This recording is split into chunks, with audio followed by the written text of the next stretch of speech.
Avec le logiciel Limol, nous allons étudier les phospholipides et la composition de la membrane plasmique. Donc nous commençons par découvrir ce qu'est un phospholipide en ouvrant ce premier fichier.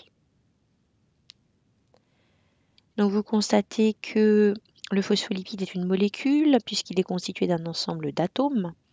En utilisant la commande, on peut changer la forme de cette molécule, enfin la représentation de ces atomes en les mettant en sphère.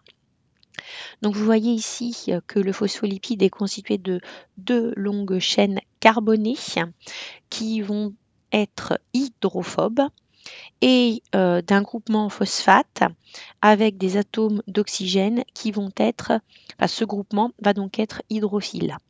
On a donc ici une molécule que l'on appelle amphiphile puisqu'elle a une partie hydrophobe et une partie hydrophile. On va voir l'importance de ces deux parties pour la formation de la membrane plasmique. Donc on ouvre un nouveau fichier, cellule membrane. Il peut être un petit peu long à ouvrir parce qu'il est volumineux. Donc on va attendre quelques secondes qu'il veuille bien s'ouvrir. Vous ne fermez pas la fenêtre s'il ne s'ouvre pas immédiatement.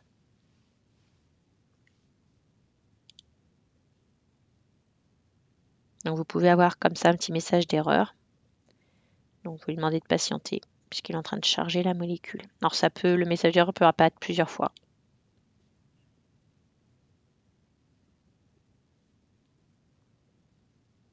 Vous accélérez la vidéo. Je la découperai.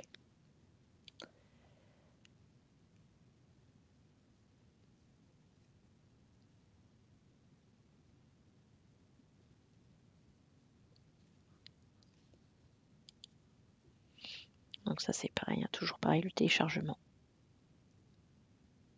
Voilà, donc vous voyez, il faut être patient, il faut plusieurs fois supprimer le message d'erreur pour avoir la modélisation de la membrane.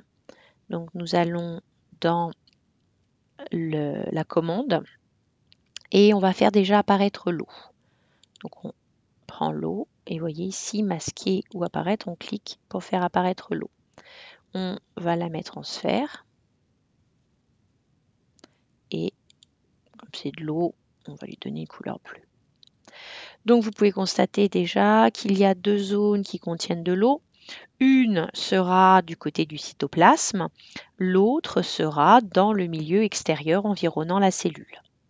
Vous voyez ensuite que nous avons toute cette zone intermédiaire qui va être la membrane plasmique et on va zoomer sur les composants de la membrane plasmique. Donc je vais masquer l'eau. Je vais aller dans la fonction séquence et voyez ici lip pour lipide et là on a l'eau. Donc on désélectionne. Je vais prendre un lipide que je vais mettre en sphère pour bien le visualiser. Et vous constatez que les longues chaînes carbonées se trouvent à l'intérieur, alors que la partie hydrophile se trouve à l'extérieur. On va prendre un autre lipide. Donc là, on se déplace sur la séquence pour trouver un lipide. Donc vous voyez déjà que j'ai toute une zone qui se trouve sur la face inférieure. Donc éventuellement côté cytoplasme, si je considère que en bas c'est vers le cytoplasme.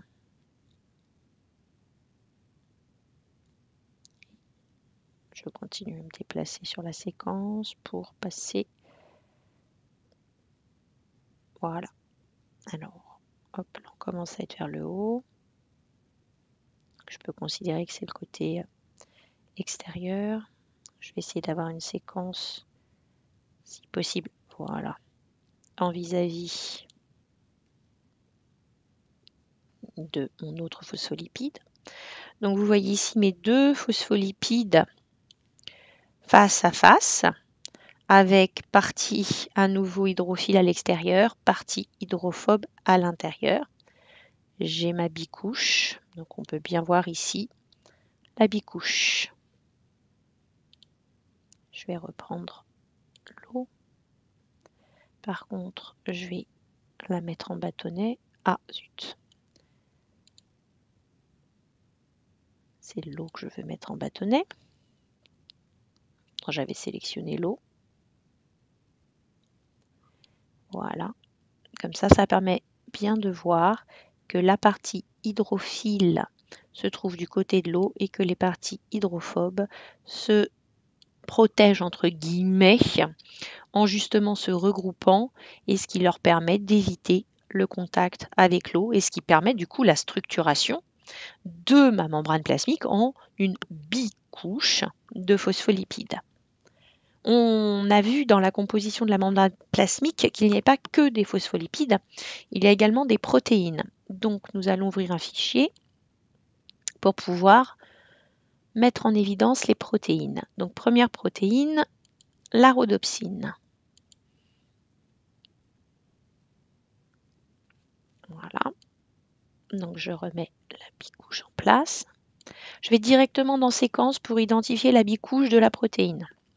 Vous voyez membrane ici, protéine ici. Donc je désélectionne, je prends que la protéine. Je vais la mettre en évidence en la mettant en sphère et je vais lui choisir un code couleur. Donc vous voyez ici la protéine qui est au travers de la membrane avec des parties qui dépassent de chaque côté de la membrane plasmique. Vous avez différents noms ici pour la membrane parce qu'il n'y a pas que des phospholipides, il y a aussi du cholestérol et il y a des types différents de phospholipides au niveau de la composition de la membrane. Donc là, vous avez par exemple une molécule de cholestérol. Je la mets en évidence en cliquant sur la partie sphère. Donc ici. Et on va prendre un phospholipide. Cholestérol, donc un phospholipide E.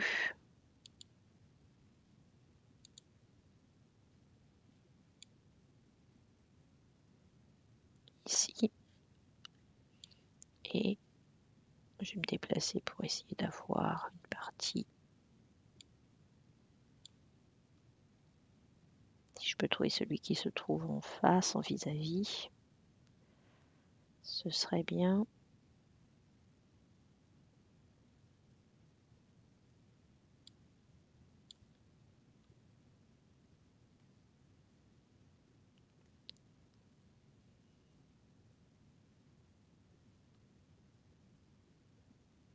J'en ai un là. Alors celui-ci, je pense que celui-là, il n'est pas totalement vis-à-vis, mais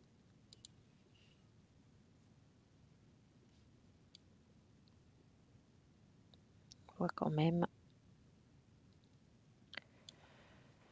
les deux couches que l'on avait vues précédemment.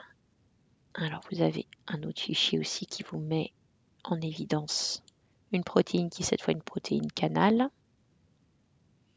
Donc j'ai ma bicouche, je vais directement dans séquence. Protéine canal ici constituée de 4 chaînes. Donc je sélectionne ma bicouche de phospholipides. Je ne prends que ma protéine canal que je mets en sphère. Et voilà, je donne un code couleur. Alors là, le canal est fermé. Il sera ici en position ouverte. Il permet le passage d'éléments à travers justement la membrane plasmique. La membrane plasmique va filtrer certains éléments et les empêcher de passer, en particulier les ions, à travers la membrane. Donc il faut des canaux, des protéines canaux, pour que les éléments puissent passer du milieu extérieur au milieu intérieur ou l'inverse.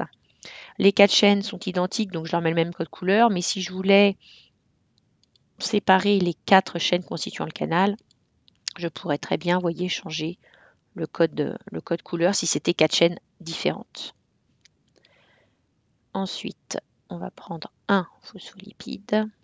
Donc pareil, en se déplaçant, on essaye de repérer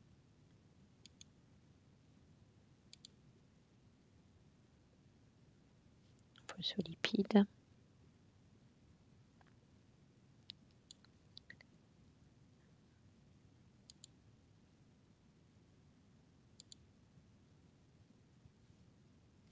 L'autre, je vais zoomer un petit peu. Voilà. Vous avez un phospholipide partie inférieure, partie supérieure, toujours zone hydrophile vers l'extérieur, zone hydrophobe à l'intérieur.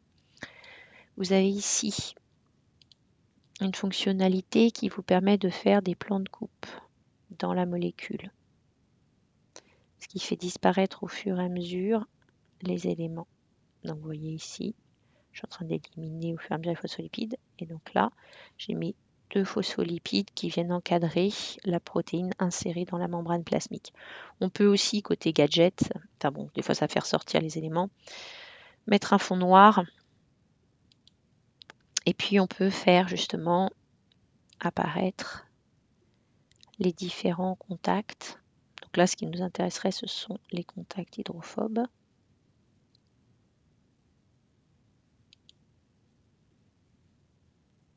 Entre les différentes molécules. Vous voyez ici, alors c'est pas hyper visible, c'est les petits traits, vous voyez, les petits traits en pointillés. Là, ce sont tous les contacts hydrophobes qui maintiennent donc la cohésion de cette bicouche lipidique. Alors c'est vrai que c'est pas évident au niveau code couleur, mais ce sont tous les petits tirets que vous voyez ici qui font la cohésion de la bicouche. Vous avez aussi la possibilité de prendre une capture de l'image pour travailler, la mettre, voyez, hop, dans un diaporama. Donc là, je réinitialise tout au niveau de mon plan de coupe.